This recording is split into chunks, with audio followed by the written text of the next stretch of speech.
As the DOC works on hiring more staff to run the Miami Correctional Facility, DOC Commissioner Lloyd Arnold says the bulk of $16 million the State Budget Committee approved Wednesday will go towards temporary staff housing and relocating DOC staff from across Indiana to Miami. When we asked for this and we went to speak with ICE, we really tried to put everything in here to ensure that it wasn't going to cost taxpayers in Indiana anything. Democrats on the State Budget Committee say they're concerned the agreement between ICE and the DOC does not require the federal government to pay back the $16 million. Where in the contract does it provide that they'll pay those capital costs?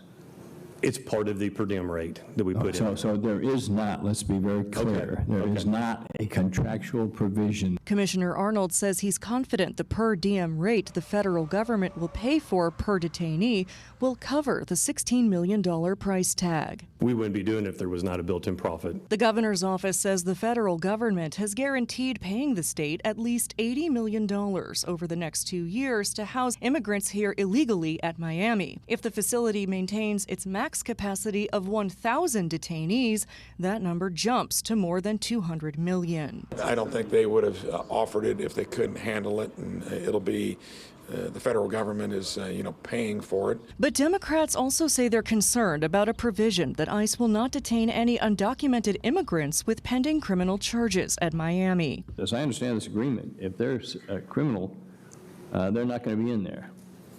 Is that fair?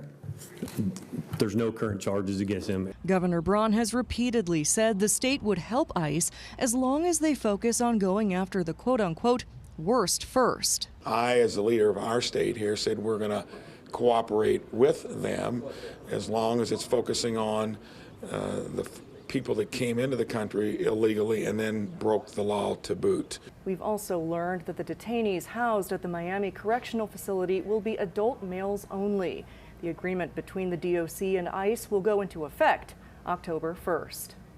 Reporting from Indianapolis, I'm Hannah Adamson.